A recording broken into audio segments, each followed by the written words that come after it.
Hello, how you doing? In this video, I'm going to show you a rundown through or a run through of the pre-launch checklist I use for my client's project. This is very important because it helps you systemize your process and grow and make sure your client's site is very optimized before you launch it. Yeah, I'm always adding more to this as I learn more, but basically these are the core parts that will help you with SEO and social sharing options and so much more. So with that said, this applies for both Freema and Webflow. So let's get into it. So first part, make sure every page has a title. So if you come over to Webflow, you come over to your site design, you just come over to here, and yeah, on the page name, not the page name, but you come over here to title tag, you added the e-commerce, you see whatever your business about. This is important because you have to know that this is SEO friendly. So keep in mind what are the keywords for this industry. What are the keywords to note. For title tag, meta description, those two things are very important. So that's it for Webflow. Close it. On Framer, this is how you do it here.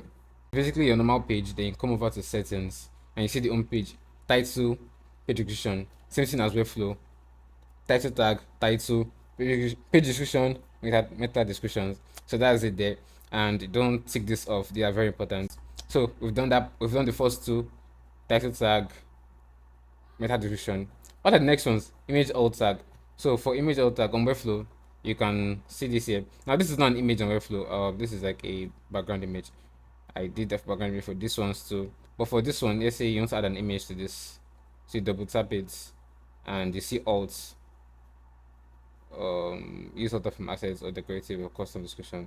Yeah. This is CMS item, so it's different. But if you want to add an alt tag, just like a cute woman, in black and white. It depends on what you that's just it. Just describe what the image is about. I haven't done this yet for this site is not yet live, so I'm not worried about that yet. But that's very important. Add your alt tags. On Framer, how do you do that? In Framer, this is how you do it. You come over to the image, you come over to the fill, to the color, and you come over to alt, and let's write a lady with a white shirt holding a phone. Yeah, basically, and that's it. You see, so that's how you do it in Framer. You now come over here and you've done image alt tags. Check. Now open graph settings, social share. Now I'm going to show you how you do that in Webflow. Okay, Framer first. So in Framer, you upload it. So if I cancel this won't be there.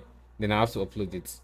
And I'll just mess it up. But I have to upload it again. And the size setting is 1200 width by 630 height. So you design as a Figma and you put that there. What I'm going to do is just to use the hero image design you made in Figma and just resize it and put that in the hero for the social graph. So what this does is that whenever you share this website to anybody online, Facebook, Twitter, anywhere, that image will show there. And that since the hero image already explains what the site is about, this is perfect. Same thing with Webflow.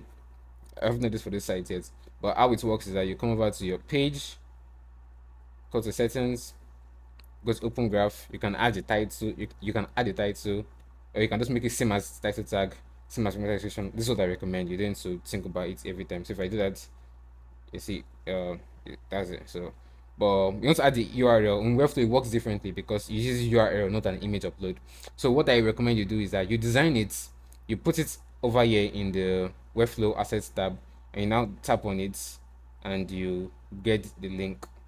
So come on to get the link, you see it here, you copy it, you cancel it, so you now come back here again. It's pretty stressful in Webflow, but I like that you're using Webflow link, so it never goes away. So you can come open graph title. Where was it? Yeah, open graph URL, paste it here, and voila, it's there. Wherever you share the website, this was going to show there. But because this is wrong, I'm not going to use it for my client's website, so I'm going to take it away. And yeah, that's it. So you can close this. Now what next?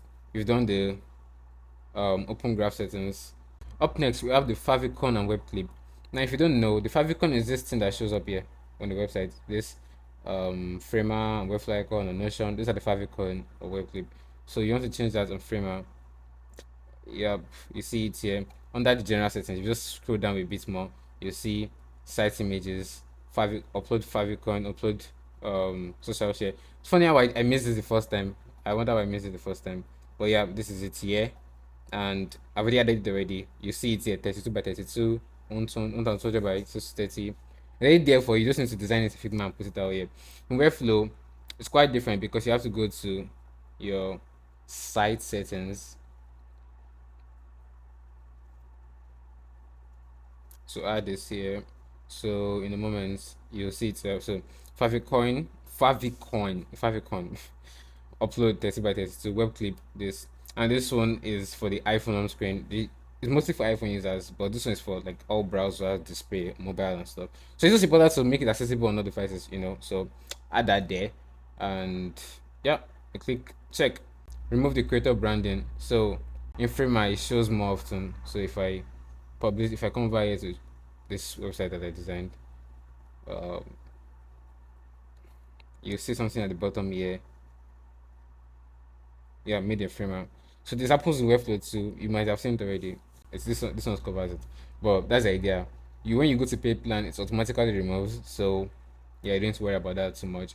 But it's just important that you make sure that it's not there. In Webflow, there's like a checklist: display Webflow branding, turn it off or turn it on. You can see it's even there.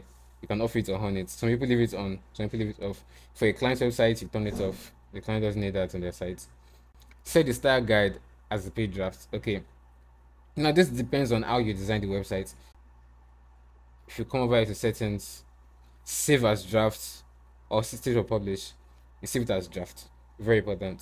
So if I save or publish, you see to change color. A moment. You see it change color. But now if I save it as draft, save as draft, changes back. So do you want it as save as draft? And that temporary pages you don't want to go live, yeah, you have to do that. For Freema, I didn't know how I did that with Freema. On Freema it's different because Freema is just like Figma.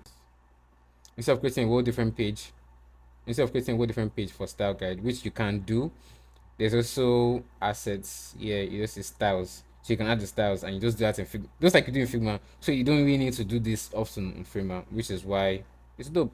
You know. Next, spell check and do typography. Spell check and do a typography. I mean, this is a typo. You're supposed to just spell check and do typography audit or something. Audit. So that I meant typo. So yeah, you just go through everything. Like I made a mistake here. If I didn't know, I'd have shared it online like that. But you're supposed to spell check, correct every spelling. Also make sure you share with your clients so they know that, oh, this is a spelling mistake, or they can also review on their own too. But also do a review, use Grammarly, use tools. Just like my Notion here, they are showing red there. Just go Grammarly, get Microsoft Editor, get what other tool do I have here? I'm not sure. I have many writing tools online to help me. So do a spell check. Set up analytics. Now, unlike Webflow, Framer has an inbuilt analytics. So if you come over to the settings and you come over to analytics, yep. Moment. You just see there like it shows that Google, X, Facebook, and stuff are people have seen the website already. On Webflow, it's quite different, and I don't know it fully yet. Sorry for shouting. I don't know it fully yet. What I do is that I watch a YouTube video to do it every time I upload a video. I make it like go live. So I'm doing the YouTube video for Webflow and Frame there. So you can see how it looks like. It's not compulsory, but it helps your clients know who sees their website and maybe optimize it for that for next time. So with all that said, these are the major checklists you should keep in mind when you're making a site go live. As a client, as a freelancer, these are very important. It's to optimize your sites for no matter the experience the person that's viewing is coming in with. Okay, this looks so cool. I like it. So that's it, guys. I hope you enjoyed this video. Like as I enjoy making it, I hope it's good to some value. If you did, let me know in the comment section or wherever you're seeing this. Message me on X at @AbsalamPopsy. And that's it. Please let me know. I want to create more videos like this to help designers and business owners alike in optimizing websites and so much more. With all that said, I hope I see you in the next one. And yeah, feel free to reach out to have any collaborations or projects in mind. I'm open for some of them. Have a great one and bye.